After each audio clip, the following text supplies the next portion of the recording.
தியானம் செய்கிறப்ப தியானம் செய்கிறப்ப எண்ணங்கள் எல்லாமே நின்றுட்டாலுமே நானுன்னு ஒரு எக்ஸிஸ்டன்ஸ் இருந்துகிட்டே இருக்குது. பிஎஸ்பிலையும் எல்லாமே நானுன்னு உணர்றோம். இப்படி இருக்கிறப்ப ஒன்றுமே இல்லாமல் கரைஞ்சி போகணுன்னு சொல்கிறீங்க. எல்லாமே நானுன்னு ஆகிறப்ப ஒன்றும் இல்லாமல் போகிறது எப்படி வாய்ப்பு இருக்கும்? எல்லாமே நானால நான் ஒன்றும் இல்லைனாலும் ஒன்று தானே.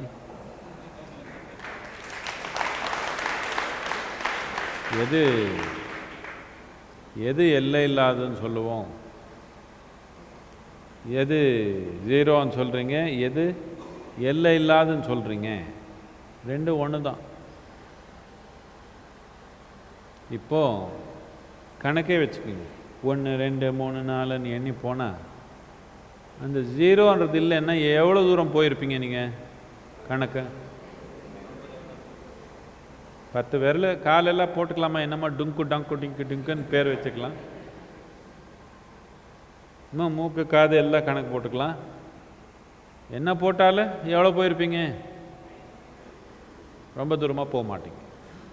அந்த ஜீரோன்றது இருக்கிறதுனால தானே போயே இருக்கலாம். அப்படி தானே? சும்மா இப்படி இப்படி இப்படி இப்படி பண்ணி போனால் போயே இருக்குது கோட்டி கணக்கில். அப்படி தானே? அது ஒன்று இல்லைன்னா யோசிச்சு பாருங்க. இது உலகத்துக்கு நம்ம நாட்டில் இந்த கொடுத்த ஒரு பெரிய அன்பளிப்பு என்னன்னா ஜீரோ. இது நம்ம நாட்டில் உணர்ந்தது. இது தற்செயலாக இப்படி நடக்கல. இது நம்ம நாட்டில் நம்ம கலாச்சாரத்தில் எப்பவுமே மனிதனை எல்லையில்லாத நிலைக்கு போகணுன்றது அடிப்படையாக நம்ம கலாச்சாரத்தில். முக்தி அடையணும்னு என்ன அர்த்தம்? எல்லை தாண்டி போகணும் தானே. எல்லை இல்லாமல் போகணுன்னா நீங்கள் நானுன்னு இருந்தால் எல்லை இல்லாமல் போக முடியுமா? அப்படின்னு நாம இல்லாமல் போகணும்.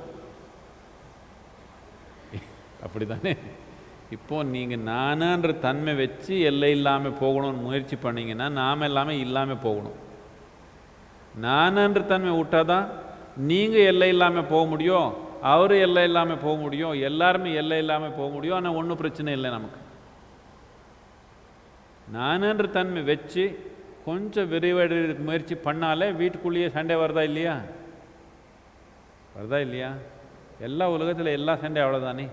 நானுன்ற தன்மை வச்சு விரிவடைகிறதுக்கு முயற்சி பண்ணுறான். இதுதானே சண்டை, போட்டி.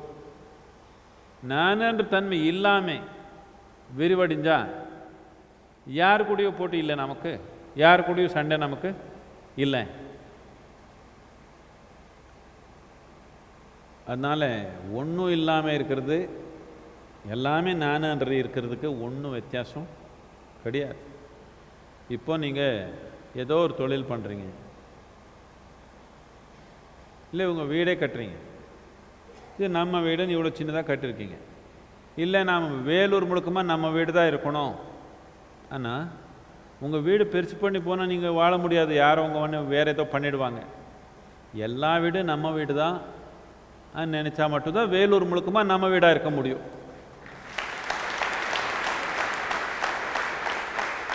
இது நம்ம கலாச்சாரத்தில் நமக்கு இணைஞ்சு வந்துடுச்சு. இப்போ யாரோ ஒருத்தர் உங்கள் வீட்டுக்கு வந்தாங்கன்னா அவர் உங்கள் வீடுன்னு சொல்ல மாட்டாங்க, நம்ம வீட்டில் என்ன நடக்குதுன்னு கேட்குறாங்களா இல்லையா?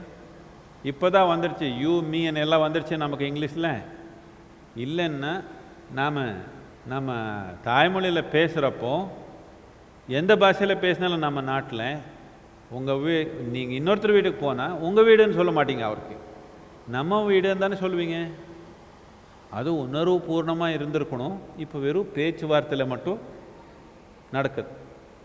ஏதோ ஒரு காலத்தில் உணர்வு பூர்ணமாக சொன்னாங்க, உங்கள் வீடு பார்த்தாலும் இது நம்ம வீடு தான் நினச்சாங்க.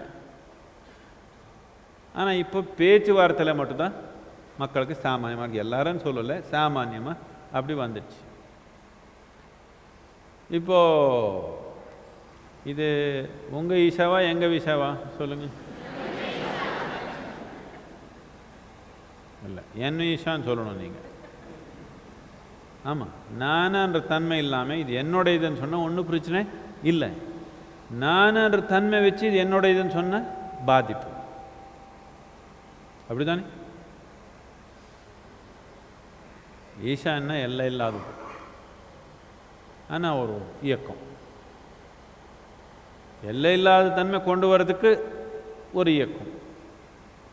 எல்லாமே எல்லை இல்லாத தானே. எதுக்கு இயக்கம் வேணும்னா, இயக்கம் இல்லைன்னா ஒன்றும் நடக்காது. செயல்படணும்னா கொஞ்சம் நான்ன்ற தன்மை நாம் இருக்கணும். இல்லைன்னு எப்படி செயல்படுறது? ஒன்றும் செய்யாமல் உட்காந்துருவோம்.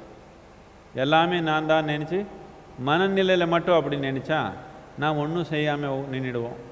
உணர்வு நிலையில் எல்லாமே நானுன்னு இருந்தால் பிரச்சனை இல்லை. மனநிலையில் எல்லாமே எனது எல்லாமே நான் நினச்சா ரொம்ப பாதிப்பு வந்துடும். உங்களுக்கு பாதிப்பு வந்துடும், மித்தவங்க கட்டாயமாக பாதிப்பு தான்.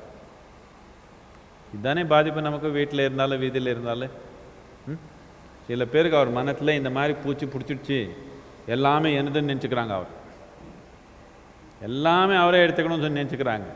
இதுதானே பாதிப்பு. இதனால தானே ஊழல்.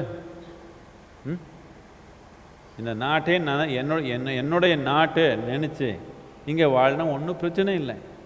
ஆனால் இந்த நாட்டில் இருக்கிறதெல்லாம் எனக்காக தான் நினச்சாங்க. அதுதானே பிரச்சனை. எல்லை இல்லாததுக்கு ஒன்றும் இல்லாததுக்கு ஒன்றும் வித்தியாசம் இல்லை. என்னதுக்குன்னா, எப்போ இதுக்கு எல்லை இல்லையோ இது ஒன்றும் இல்லாமல் தான் இருக்க முடியும். எல்லை இருக்கிறதுனால தான் இது ஏதோ ஒன்றா இங்கே உட்காந்துருக்குது. எல்லை இல்லாமல் போயிடுச்சுன்னா இது ஒன்றும் இல்லாமல் தானே இருக்க முடியும். ரெண்டுக்கு வித்தியாசம் இல்லை. ஒன்றும் இல்லாமல் போய்ட்டு அலை உருவாக்க முடியுமா? இல்லை. ஏதோ ஒன்றா இருந்தால் அலை உருவாக்க முடியும். ஆனால் நம்ம மனநிலையில் நாம் ஏதோ ஒன்றா இருக்கிறோம். நம்ம உணர்வு நிலையில் நாம் எல்லை இல்லாமல் இருந்தால் நம்ம மனம்ன்றது நாம் நன்மைக்காக செயல்படுது. எல்லாரும் நன்மைக்காக செயல்படுது. எதுக்கு எதிர்மறையாது இருக்காது. உணர்வு நிலையிலேயே நமக்கு இந்த பிறை வந்துடுச்சுன்னா அப்போது பாதிப்பு.